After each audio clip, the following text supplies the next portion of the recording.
Welcome to Coffee with Janis and Karen. And today we are starting session 5, and we're continuing.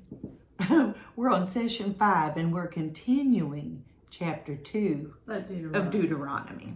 Yes. So we have gone back into Numbers and kind of cross-referenced because Numbers has some details that Moses is not giving. Yeah. And we had just talked about the hard thing when God would tell them to go in and kill everybody. And if you want to know our opinions on that, that's in the one previous session before. Yeah.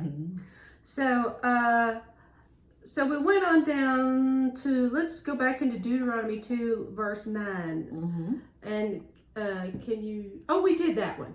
Okay. That was God telling them not to harass the Moabites. Right. Now the Moabites were Lot's descendants. Yes. From his relationship with his daughter. Okay. Yes. Okay. And so anyway, but God had given them some land, and he was sticking to his word, and so he protected their land. Okay. So he had made a promise to them. Yes.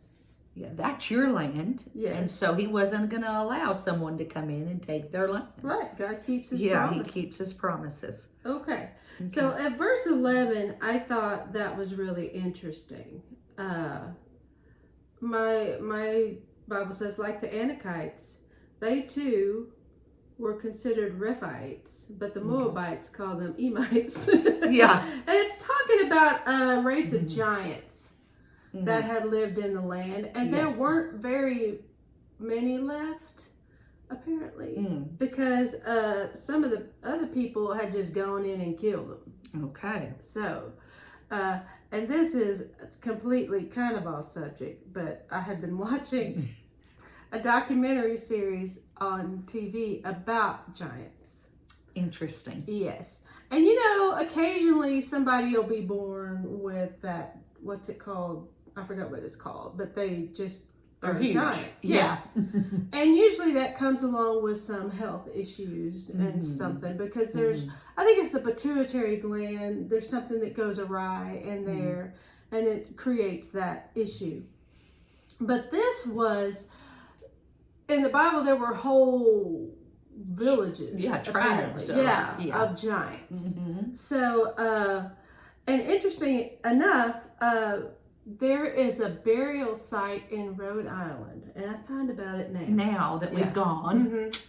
Where they believe that there was a man in the Revolutionary War who was giant. Really? And they talked about him having 2 rows of teeth. Double rows of teeth. Oh, wow. Yeah. And that's kind of common too with some other sighting or other recollections of some giants. They would have those double rows of teeth, which just sounds scary, don't it? Yeah, it does. But anyway. Better to eat you with, my dear. Yeah. So anyway, but obviously they were intimidating. I mean, we think about David and Goliath from Gath. Yes. And nobody wanted to go face that giant. Yeah. No. And so it's just kind of fascinating. Yeah. But the other fascinating thing is every time they have some bones, when they get some bones of giants, they'll send them to the Smithsonian and they disappear. What's the deal with that? I don't know. So somebody could have a good conspiracy theory on that. Okay. So anyway, I just thought that was interesting because I had been watching giants. So Rephaites also is the name of an ancient race of giants. Okay. So let's do can you do verse 16? Yeah. So it came to pass when all the men of war were consumed and dead from among the people, the Lord spake unto me, saying, Thou art to pass over through the coast of Moab this day. Keep going. Yes. And when thou comest nigh over against the children of Ammon, distress them not, nor meddle with them. For I will not give thee of the land of the children of Ammon, any possessions, because I have given it unto the children of Lot for possession. So Lot's 2 kids from his incestuous relationship with his daughter. Were the Ammonites and the Moabites. And there's a famous lady in Jesus' lineage, Ruth, from the Moabites. Okay. Yep. So yeah, so there's a lot of grace mingled into the Old Testament if you look for it. Okay. So again, more Rephaites and all kind of stuff. So it's interesting now. It said all the fighting men had died after 38 years. You know, they had to stay in the wilderness until that generation had passed away. Yeah. Yeah. So they're basically just marking time. Yeah. Staying in the wilderness. And they're getting tired of manna. Yes. And that bread. Yeah, that light bread. That light bread. Yeah. You know it tasted good. It had to have. Yeah, it did. But they were tired of it. Yeah. Okay. All right. You don't ever hear people. I never hear Mexicans saying they're tired of tortillas. No. No, I don't get tired of them either. No, really. Yeah. No. But anyway, maybe I don't know. Maybe that's all they had, and they were like, yeah, yeah. But it was there for them every morning. They didn't have to work for it. Right. And it just kind of shows you, I guess, that the ideal of having everything given to you and not having to work for it can kind of make you spoiled and unappreciative. Yes. Oh, wow. yeah. Yeah. Okay, where are we at, Janice? There were more giants driven out in verse 20. Yes. Okay. And then let's do verse 24. Okay. Yeah. Rise ye up, take your journey, and pass over the river Arnon. Behold, I have given into thine hand Sihon the Amorite and king of Heshbon and his land. Begin to possess it and contend with him in battle. Okay. Yeah. Okay. Oh, I'm going to keep going. Okay. This very day I will begin to put terror and fear of you on all the nations under heaven. They will hear reports of you and will tremble and be in anguish because of you. Okay. So, but Sihon, king of Heshbon, refused to let them pass through. And so the Lord said, see, I've begun to deliver Sihon and his country over to you. Now begin to conquer and possess the land.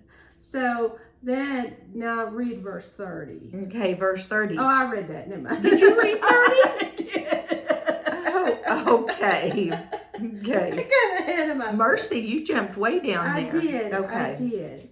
And this is one of those things where everyone was destroyed except the livestock. Okay. Yeah. So, anyway. But now, the Lord said, I have given him into your hand. I've made them afraid of you. But they still had to fight. Yeah, I noticed that. Yeah. Yeah. That everybody just doesn't stop and say, well, come on in. You get to have this now. That our families and have worked for this land for generation after generation. Here, we're going to give it to you now. Right. They didn't do that. Yeah. Yeah. So they had to fight. Mm-hmm. Yeah. And this was all the fighting men had died. Right?